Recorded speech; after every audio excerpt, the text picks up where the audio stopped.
Hello, everyone. Welcome back to Not My Circle. My name is Sharzad Kiare. Today, we have a super special guest. His name is Sammy. He is a straight man who loves to dress like a woman. Enjoy. Hi, Sammy. How are you? I'm doing great. How are you? Good. I'm so excited to chat with you. Well, thank you. Let's start with my first very important question of what did you have for breakfast today? Breakfast is usually pretty simple for me. So today it was just an egg and cheese sandwich. No, not a whole lot of mess, real easy to prep, real easy to consume. Where do you live? I'm in Texas. Okay. I thought I heard a little bit of an accent there, like a very subtle one. I like to pick up on accents. Are you from Texas? I'm not. I actually grew up in Florida, and I tend to be a bit of a chameleon wherever I go. So I'll pick up the local attributes. And in this case, I might get a bit of a twang, bit of an accent to go since I've been in Texas for the last few years. But no, lived in Florida for the majority of my life, then moved to Idaho and then down to Texas. Okay, cool. So you are a cross-dresser. And before we started recording, I asked if that was okay for me to address you that way. And I think it's interesting because you said there's a lot of different ways that we can refer to this lifestyle. What are some of the other ways that are PC and acceptable to refer to how you live? Yeah, so the terminology is as varied as it is vast. There's really not one all-encompassing term for everybody. I think most often when you come across people like me, cross-dresser is the most common, most well-known terminology. Gender fluidity has become popular in the last couple of years, but that carries its own connotation as well. Really, labels are so incredibly tricky now, and we do our best to boil down people and help ourselves understand somebody else by a label we assign to them. So in truth, I just tell everybody I'm me. I'm a guy that, likes to get pretty sometimes. And that's the baseline understanding of who I am. And we're going to talk about that a lot more, but there is one question I want to ask, and I hope this word isn't offensive. If it is, that I want to ask you if it's offensive. Mm-hmm. Is transvestite like an offensive word? So it's not for me. Okay. In truth, it is still part of the medical terminology, both in the fields of psychiatry, psychology, and of just medicine in general. Okay. But it typically has fallen out of favor in the last few years because transvestitism, it tends to refer more towards somebody who is a fetishist when it comes to cross-dressing. That is an acceptable and actually an applied term in the field of psychology is for somebody who has an affinity for being aroused by the act of cross-dressing. So it doesn't surprise me that a lot of people are moving away from that term just to kind of distinguish themselves from, this is something more that I do by myself. It's something that I do as a form of expression. It's anything but this over here. Okay. I mean, I'm sure you've heard this reference before, but of course I think of Rocky Horror Picture Show. Of course. And that's where I learned the word, and I know every word to every song in that movie. So that's where my mind's at right now. But okay, so let's talk about the beginning. When did this become part of your lifestyle? Take me back. Yeah. So really, this is something that I had wanted to do ever since I was a teenager. So I'm about to turn 33. So it's been almost 2 decades worth. But growing up in the time and the place that I did, I grew up in, like I said, in Florida, the South in the 90s, typically conservative. And I grew up in the church. Not exactly the most ideal time and place to express oneself in this manner. So I kind of fooled around with it for a while. I was that kid that I would go and steal or borrow rather my sister's and my mother's clothes while they were gone, try them on while I was in the privacy of my own home, in my own room. And then before they get back, I'd put it all back in their closets. And that was it. It was sporadic every couple of months for the better part of my adolescence, my teenage years. And then it kind of went in ebbs and flows for a while. When I got to college, it kind of disappeared for a little bit. And then when I got in my first like real serious long-term relationship with a girl, it started to rear its head again. And I didn't really know what to do with it. So I felt that she needed to know about it. She gave me an ultimatum surrounding it. She said, you can either have me or you can have this, but you can't have both. And me being young and in love and not really knowing what this side of me was, it was an easy choice. I chose her. That relationship didn't end up working out. We broke up after 3 years and I moved away from Florida and it pretty much disappeared again. Ironically enough, when I moved to Texas, I actually came here to go to seminary. And a couple of years into seminary, it started really coming back at me and I didn't know what to do with it. And having grown up in the church, I said, okay, I need to figure out if this is really as evil and as sinful as people have made it sound my entire life. And now that I have this degree to go with it and all these tools to know how to study the Bible and really dig into it, find out what it's actually talking about here, I found that there was only one mention of cross-dressing in the Bible. It's in the book of Deuteronomy. And in truth, it's not talking about somebody like me feeling comfortable sitting at home in a dress like this. It has a lot more cultural applications and connotations to the ancient Near East, specifically to the nation of Israel. And so with that in mind and saying, okay, this is really the only mention of it, where does it go from here? And I actually started asking my professors about it. I didn't ask them about me specifically. I didn't want to play my hand that much, but one of my favorite professors from seminary, I sat down with him and just explained everything under the guise of, hey, I have this friend and this is what he does and yada, yada. My professor said, yeah, I agree with him. I said, really? He said, yeah, I don't really see anything wrong with it. You're not, you being, he thinks I'm talking about somebody else. He says, I don't really think that there's anything that horrendous about it. I don't see anything in scripture that really prohibits this. It's more just, are you being smart about it? Are you being safe with it? What kind of message are you sending to other people? And obviously, I'm not going to recommend that anybody goes to the pulpit and preaches a sermon in full drag, but, just be smart about what you're doing. And so I took that and along with all the other research I had done, and I just said, okay, I have these feelings. I need to know something to do with it. Let's just try it.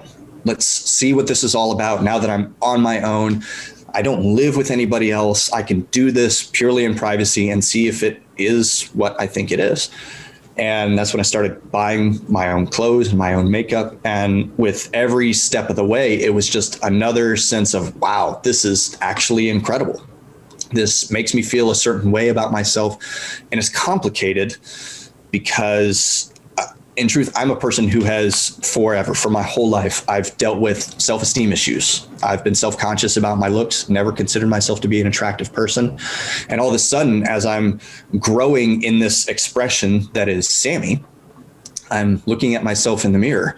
And as I make more progress in learning how to put my face together and learning how to, create a good outfit and all that, I'm looking at myself and I'm happy and I'm smiling at the person that I'm staring back at. I'm just like, what is this? This is brand new for me. I have never experienced anything like this in my life. And it's really just been a great experience from there. That was about 2 years ago, almost. And I've met some incredible people, both in the city I live in and through the Instagram community, both fellow cross-dressers, some transgender people, some cisgender women. And the more I learn, the more I'm just in love with it.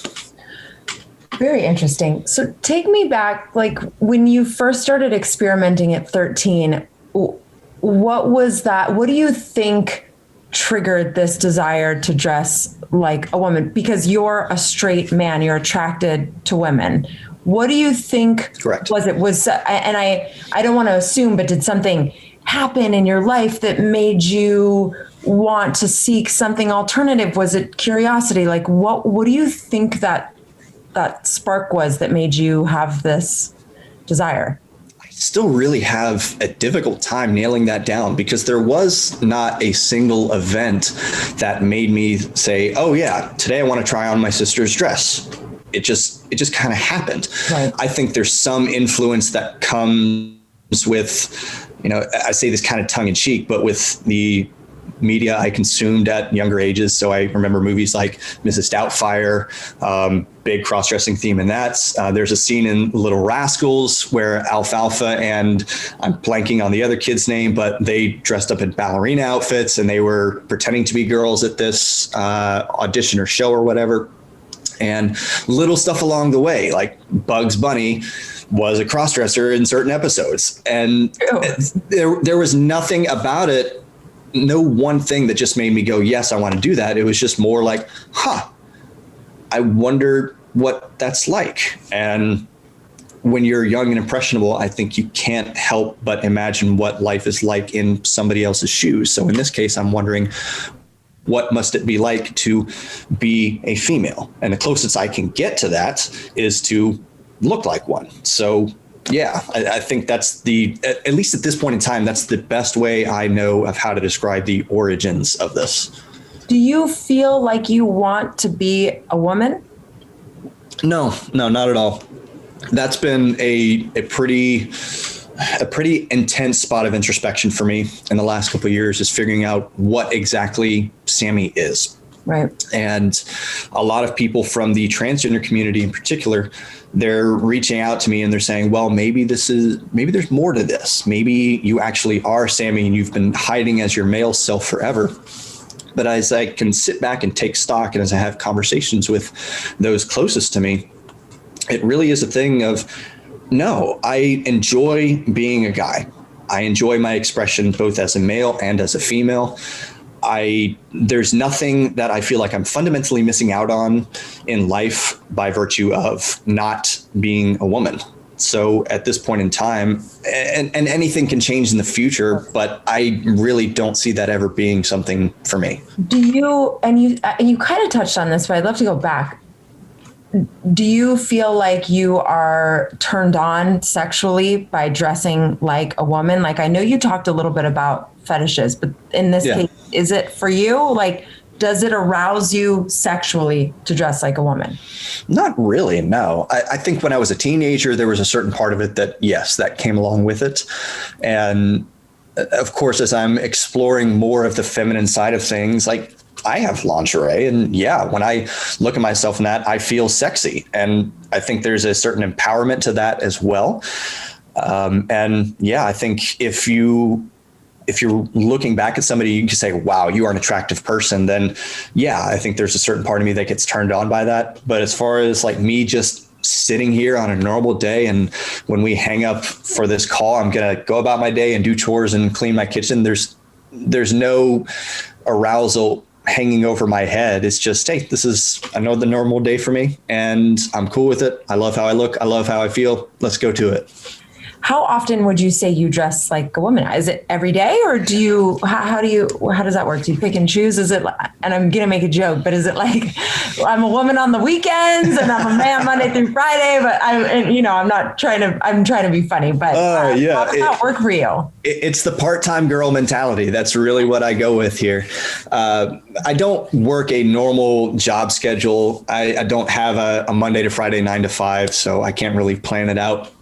A lot of it is just spur of the moment. So there are days when I'll come home from work and I say, you know what, I don't want to put on makeup. I don't want to put on the wig. So let's just go and, get some leggings and a tank top. And that's going to do for the day. And then there are weeks at a time where I go without it. But I'm going on some paid time off this week, and I've got 3 or 4 days planned out where I have specific activities that are planned for Sammy. So I would say this week is a little bit more anomalous than most of the time, but if I had to really nail it down, I'd say once or twice a week, I go full on everything. Okay, fun.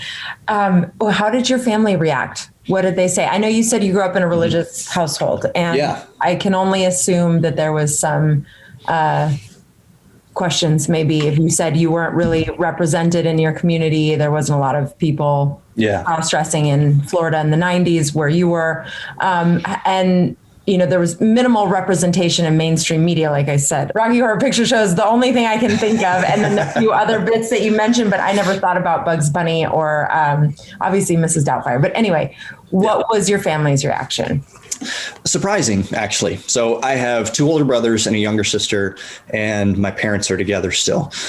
My younger sister loved it. She's all about it. It's one of those things that she and I never really had anything specifically to us that we bonded over. Mm-hmm. Most of the shared experiences that we have as a group of siblings, they're all just, we all kind of do these things. We all love these things. But this is the first thing that she and I have where it's just, yes, this is you and me.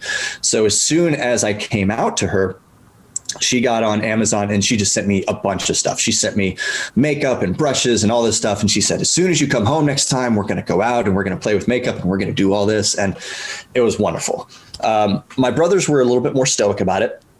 They were both of the opinion of, hey, we don't get it, but also we love you the same. So yeah, that's about as far as it goes.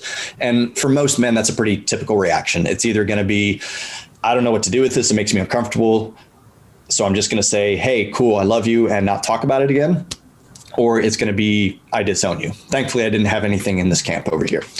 My parents, I was terrified to tell my parents. I saw so many ways that this was going to go wrong. And I never wanted my parents to ever view me as anything less than their son. And so there was a big part of me that said, they don't need to know. They're getting up there in years. My dad is in his early 70s. My mom's in her late 60s. And I said, maybe it's better if they just never know. And they always get to know their son exactly as they picture him.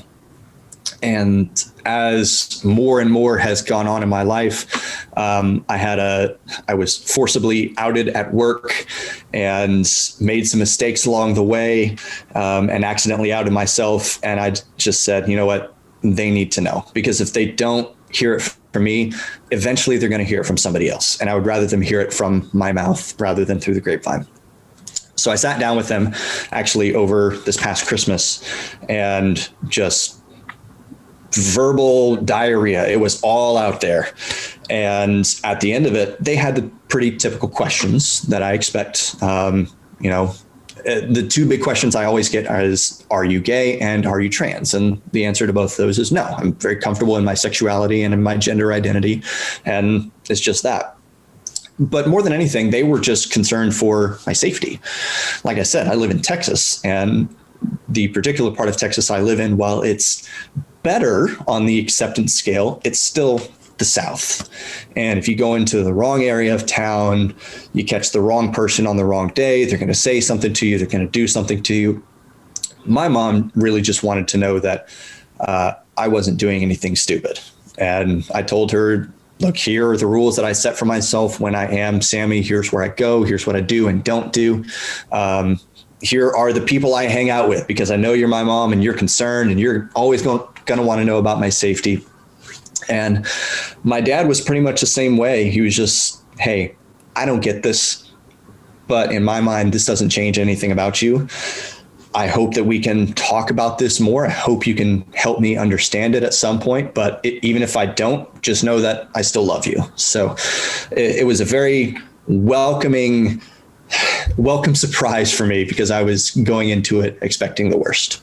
Oh, that makes me so happy that they had positive reactions. I love hearing stories like that, because I imagine they were confused, right? And your mom just wants to protect you. And it makes me happy that she's concerned. And I want to talk about what it is like for you to go out dressed as Sammy, and what are the things that you have to avoid being where you are, and what are the risks? Like, what does that look like? How do you protect yourself when you're out as Sammy? Yeah, it really becomes about just picking and choosing what I'm going to do and where, with whom. So my number one rule is, if alcohol is going to be involved, I'm never alone. That's just, I'm not going to fool around with that. As much as I know that I can control myself when it comes to alcohol, I can have 2 drinks and be done. The world is a crappy place sometimes. and people are going to try stuff. And I've known plenty of people in my life, mostly women, who have been drugged in bars and such. And I don't want to take any part of that. So that's just my biggest rule. But more than anything, it's go to well-populated areas, go when it's well lit, just stay in the public eye as much as possible. Really, for me, when I go out as Sammy, it's an exercise of keeping my head on a swivel. And it's not necessarily because I fear for my life at all points here. I think I had this idea in my head that people are always paying attention to me, and that's just not true. For the most part, people might shoot me a look, and then they might shoot me a second look if they have guessed that I'm a guy wearing a dress. But for the most part, people will have a look and then they'll go on with their day. But I have been out with friends before. Actually, a couple of weeks ago, I was out with a friend at a bar, and we were just having drinks. And when I stepped away to go to the restroom, I came back and she was in tears because apparently some guys that were within earshot of us had some pretty bad things to say about me and her. And why they didn't feel like they could come and just say it to me, I don't know. I think that would have been an easier situation to handle. But it's just kind of the reality of people who don't fit into what you expect from a man and what you expect from a woman. So no, you don't expect a guy to know how to do makeup, to go out and drag, to go dress shopping, to go do any of this other stuff, much less than you expect, let's say, a woman to go to the auto shop and buy all the stuff to fix her car. It doesn't align with what we typically expect from men and from women. And people have a pretty adverse reaction to that sometimes. So really just keeping a lookout and, when the situation calls for it, be armed. Yeah, I mean, I imagine that you might actually literally have to be armed sometimes because I have heard horror stories. Yeah, I've had some close calls in public. There was actually, I was on a night out with a friend. We were at a club and we were dancing towards the end of the night. And I get hit on a decent amount, but this one night, there were a couple of guys that were just very persistent with it. And towards the end of the night, while me and my friend were dancing, I noticed that a couple of them were starting to circle around us. And so I got real close to her. I said, "We're leaving right this second. Come with me." And thankfully there was an entryway right next to the bouncer. So we just stood there and I said, "I want to wait and see if these people are going to follow us. And if they do, then let's call the cops. Let's tell the bouncer, let's do whatever we got to do just to make sure we're getting out of here safely." But not all places is it legal or acceptable to carry a gun like I do in my purse. So it's just, like I said, be smart about it and understand what risk you're potentially running into. And this has actually been one of the biggest learning experiences for me, because if this is something that I experience on, a once a month basis, just looking like a woman, holy cow, what go through every it day. must be like to be a woman every single day and know that there are people that are looking at you like that and thinking about you in a certain way. And these are things that are going on in people's minds. It's crazy to me. And when women tell me stories now, there's no part of me that doubts it anymore. I'm just like, yeah, I totally believe you. Yeah. The amount of friends I have that have been drugged at a bar is just mind blowing. And the amount of awareness you have to have as a woman to just exist. So you do have a really unique perspective. I love being a woman, but you also have to be smart. Like you said, you don't want to, unfortunately, you can't go out and be wasted alone as a woman because a lot of shady shit could go down. Yep. And it's interesting that you have the perspective now from both sides. What are some common misconceptions about you? About me? Like I said, the first questions I always get asked are about my sexuality and my gender identity. Right. So a lot of people will look at me and just assume that I'm a gay man. I'm not. I don't. I know this is not what you typically expect from a straight man, but it just is. and not transgender either. I've had that conversation with myself and with others and pretty comfortably landed on the fact that I'm not. And I don't consider myself in the camp to ever transition at any point in life. But I think the biggest misconception about me as a person comes from this divide between my faith and my expression as Sammy. Like I said, I went to seminary. I got my master's of theology from one of the best Orthodox Christian seminaries in the States. And when I have told other people who are Christians, they kind of give me this dumbfounded look of like, how is this possible? Like, you know what the Bible says, right? And I said, yes, actually, I do. I studied it for 4 years. And I've had a lot of conversations along the way, but I think the biggest misconception about me is that I'm doing something wrong in the eyes of God.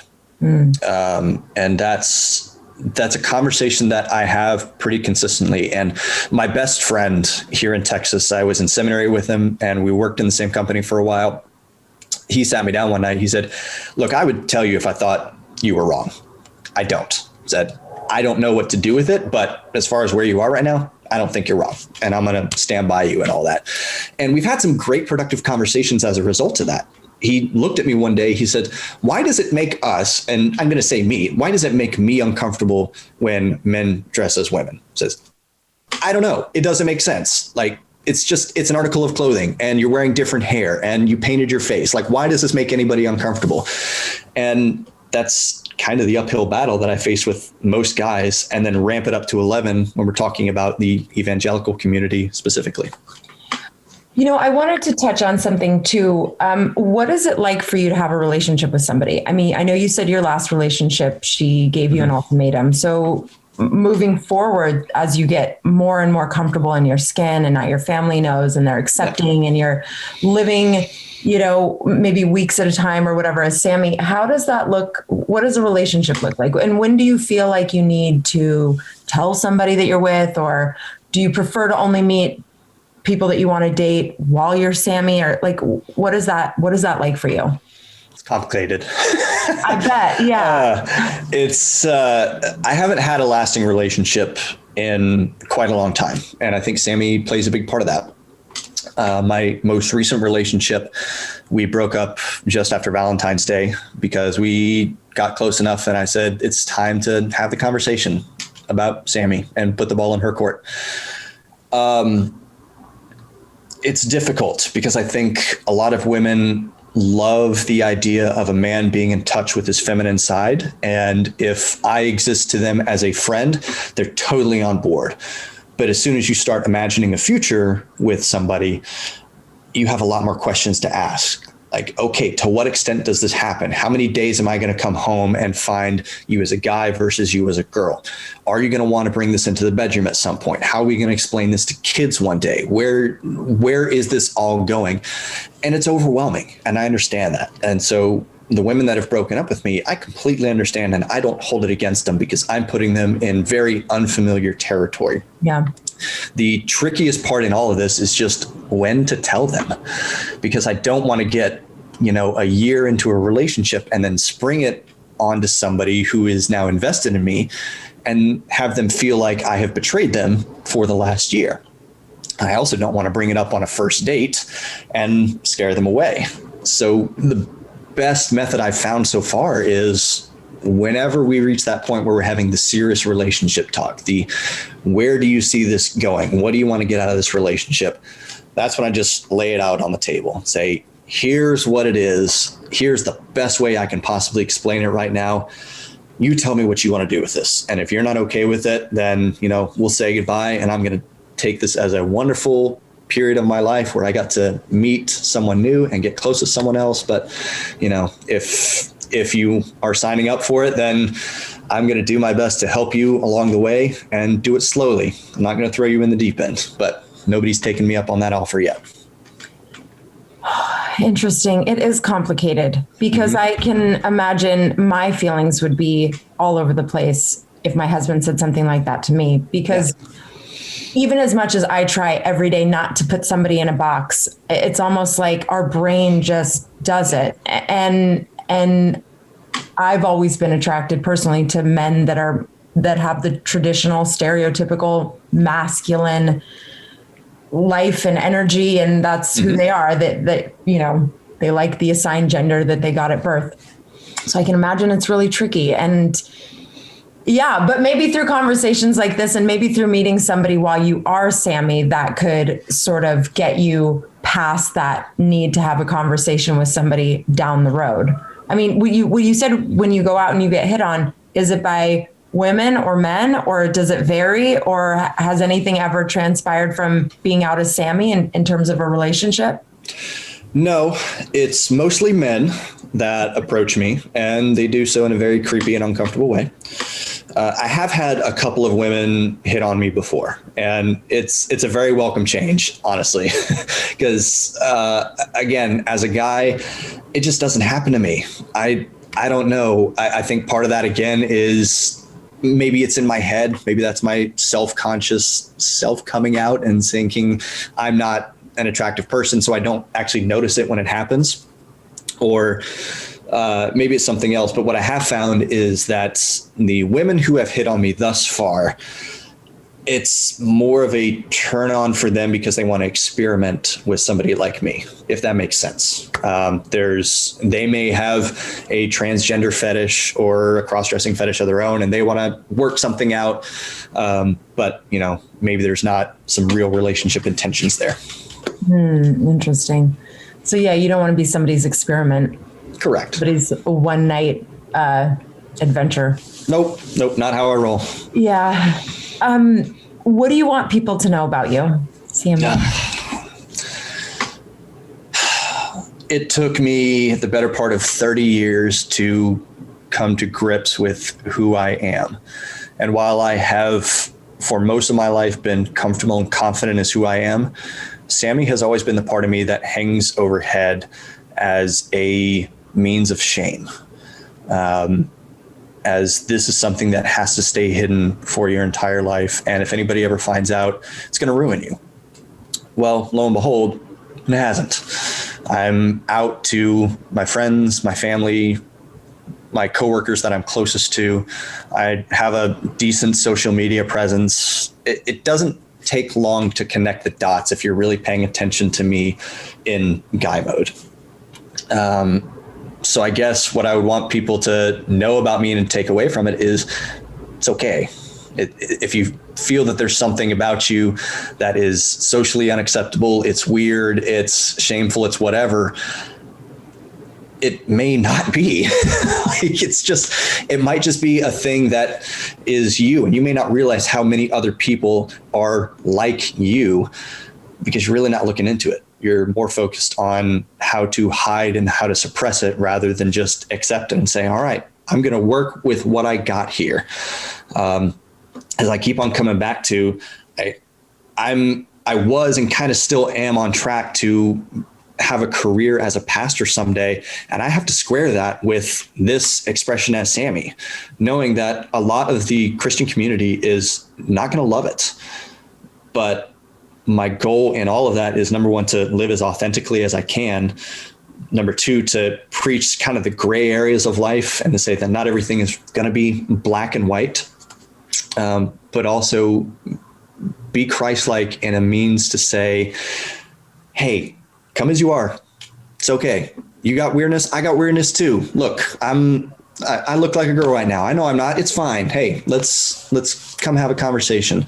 And to know that I'm a safe person and I'm going to do my best to not pass judgment.